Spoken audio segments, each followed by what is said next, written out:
Hi, welcome to episode 89 of Pink's Picks Book Racks, commentary from a retired high school English teacher. As I've mentioned in previous episodes, I spent the bulk of my career teaching IB, AP, and ACE juniors and seniors. I was often blown away by their ingenuity, their intelligence, and their writing talent.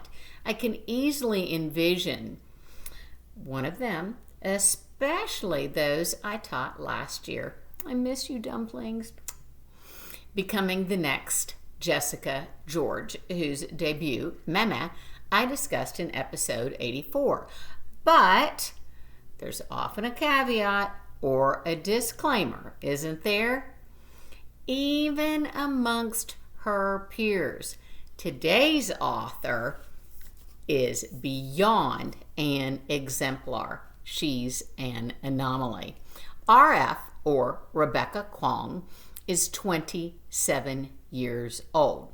Her bachelor's is from Georgetown. She holds 2 master's degrees, one from Oxford, the other from Cambridge, and she's working on her PhD at Yale, even as I speak. She's a #1 New York Times best-selling author, has won several awards and been nominated for many others. Today's pick is not her first book, nor is it her second. It is her 5th. Again, she is 27 years old. In her acknowledgments, Kuang writes, Yellowface is in large part a horror story about loneliness in a fiercely competitive industry. That business is publishing, which Kuang satirizes along with cancel culture, social media, and cultural appropriation. This is a major detour from her usual genre, which is sci-fi fantasy. Kuang had me from her first sentence. The night I watched Athena Liu die, we're celebrating her TV deal with Netflix. And her second sentence, off the bat, for this story to make sense, you should know 2 things about Athena.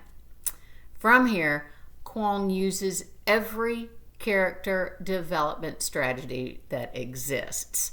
Narrator and protagonist, June Hayward, proceeds to tell us way more than just those 2 things about Athena, and in the process reveals much more about herself.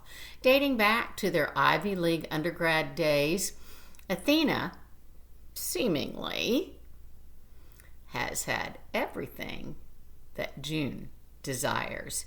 Beauty, popularity, effortless style, family money, and now a lucrative book contract.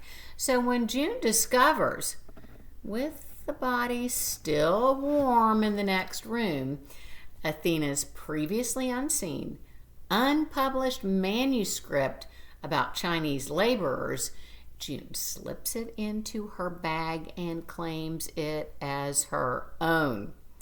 Contemporary Washington, D.C. is the perfect setting for the illicit behavior that follows, especially the lying. As June writes, the truth is fluid, and most social media accounts do not care about the truth. They're posting for the entertainment.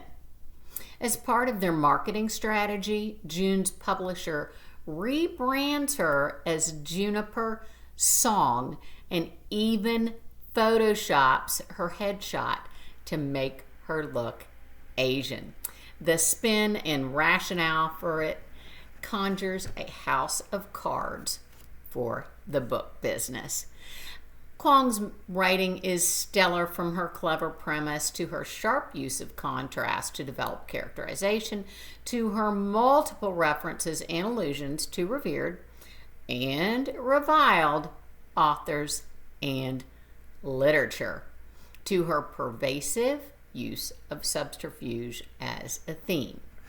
I loved learning about the vicissitudes of the publishing industry, but mostly I love Kuang's argument about stories and who has the right to tell them. I addressed this in episode 4 in my discussion of American Dirt. In an NPR interview for All Things Considered, Kuang said, "I think fiction should be about imagining outside our perspectives, stepping into other people's shoes.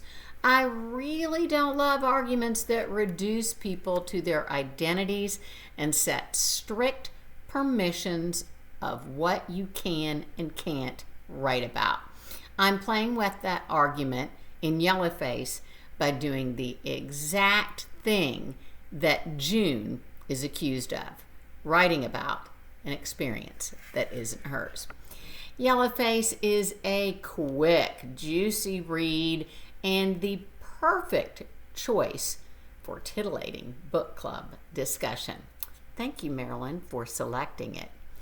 I give Yellowface an A. Until next time, make good choices and do your homework. Bye-bye.